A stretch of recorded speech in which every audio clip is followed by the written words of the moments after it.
In July of 2003, the United States Navy announced plans to build a practice landing strip in Washington County in eastern North Carolina. This outlying landing field would be used by FA-18 Super Hornets, based at the Oceana Naval Air Station in Virginia Beach. For the construction and operation of this OLF, the Navy would acquire 32,000 acres of the most fertile and productive farmland in America. 74 farming families would be forced off their land, 200 agricultural jobs lost, and the nearby Pocosin Lake Federal Wildlife Refuge threatened. For this county, the fifth poorest in North Carolina, the financial and social consequences would be devastating. I would just like to read this scripture before I start, and I'd just like to let you know that this land is not just a piece of ground and just something that we need to take lightly, because land is our passport. All of us, regardless of our color, creed, or where we come from, the land is our pass to everywhere. Land is a living thing.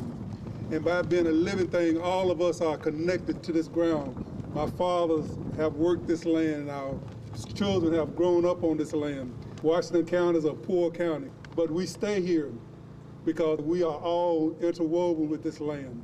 We have stones set in ground here that has the name of our ancestors on this ground.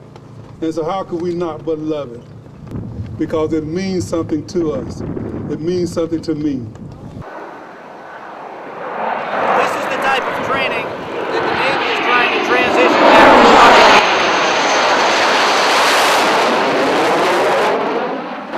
There's a lot of money at stake, there's a lot of power at stake, and there's certainly a lot of politics to play into this.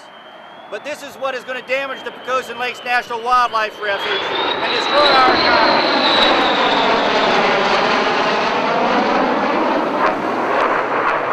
The Navy will tell you that this is about training and readiness. This has never been about training and readiness. This is about noise and money. And if you go to the Virginia Beach area, you're going to see huge homes being built, and these wealthy land developers want this value to continue to go up. They needed some place to export this noise. It's just that simple.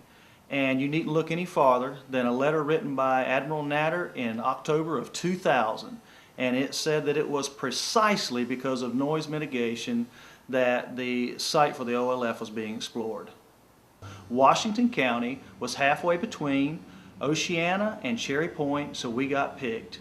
And they thought that they were going to use us as their dumping grounds, and it just hasn't turned out that way. These men were farmers all their lives. They chose to go into the military. They fought in the wars.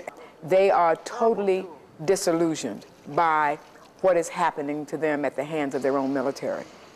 They don't understand that land that is not for sale is being sold. We know that the Navy and the government is a big bad enemy sometimes, it seems to be. Maybe if enemy is not the right word, but big bad anyway, whatever word you want to put behind it. And certainly we know it's not going to be an easy battle. Some people in the beginning were not aware of exactly all this entailed, the loss of jobs. And one of the first things that I said to one of the county commissioners when I heard about this coming, I said, Washington County needs economic development. Everybody knows this is a poor county with a very low per capita income, a high tax rate, and we need some good jobs in the area, but this pretty well puts Washington County at a standstill. The older peoples have said, at church or maybe to some meeting or gathering, what is this about? Some of them didn't realize what it was about until these planes started flying over. And they're very nervous and they're very uncomfortable about it. And they do not want it. Not because they dislike the Navy, because, the Navy and the Air Force and the Army, the Marines, that's our protection. We love them. This is our protection against danger. And that's why we are hoping by the grace of God that they'll change their mind. Where they want to put it is in the place of least resistance. And that's what they thought this was. They thought that because we were poor and we were rural and we're small, that we would roll over for this. Well, we're not. In fact, they even claim that the reason they're here is because there's nothing here. It bothers me when people say that I live in the middle of nowhere, and that what I do does not matter as much as some of the jobs and incomes that the people around up north in Virginia especially are considered more important than the things that I've done and the things that we do here. I mean, they're just as important. I mean, we feed the world. It's no less of importance. If you look over my shoulder in that general direction, about 3 to 5 miles is the proposed OLF site. In the winter, the surface of this lake are solid mass of bodies. I mean, we have a number of species of ducks all the way up from green-winged teal to pintails, mallards. We have a large raft generally in the center of the lake of greater snow geese, numbering tens of thousands, and possibly as much as 20 to 25,000 tundra swans might be using this in the adjacent Lake Phelps, which is directly to the north. There are some places on the planet where you're not going to be able to manage this. And the Navy's suggestion that this is similar to other places is just unfounded. There is no other place where the Navy flies that has a population of birds like this that move the way these birds move in this intensity. So the Navy hasn't seen this before. And these birds will be flying to and from the lake area, the refuge, out to these feeding areas throughout the winter. And they'll be doing it at different altitudes and at different times of day and night. For that reason, there's no way to control what the birds are going to do. They're going to be in the airspace that's going to be used by these jets. When the airplanes are in the air and the birds are in the air and they occupy the same space and time, we have a serious collision. And these are not birds that are trivial. These are not laughing gulls. These are not mourning doves. These are not red-tailed hawks. These are birds that weigh 12 pounds, 20 pounds. The impact energies associated with that far exceed the design capability of all these aircraft that would ever be used in this facility. We just don't design flying tanks. And these are flying bowling balls that they're going to run into. So standard bash practices, bird control methods, are almost not applicable in this case, because even if you keep the birds off the OLF site proper, you can't keep them out of the air. And that's where we're going to hit them. This area is unique. Things have come together here that aren't available anywhere in the eastern United States. Large wild tracts of land like this to support these populations don't just happen. They're here.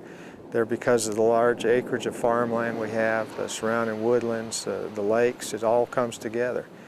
The thing that most of these developers don't understand when they say things like, oh, they'll adapt or they'll move, is that places to move are running out. At some point we have to say, well, this is enough.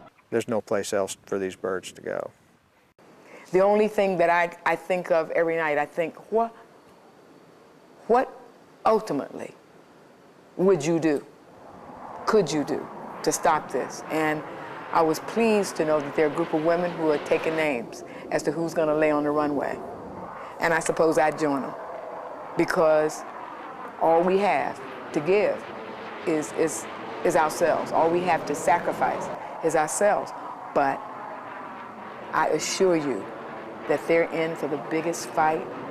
And let me say this to you. If this country has a conscience, I know they have a conscience. I've seen the conscience. I dealt with it 40 years ago in the civil rights battle.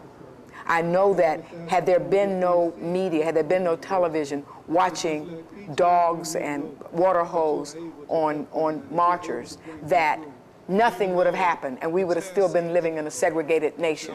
But this nation cares and has a conscience.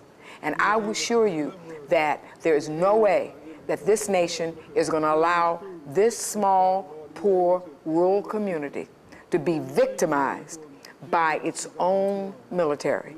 It is not going to happen in this nation. I have full confidence that they will not let it happen.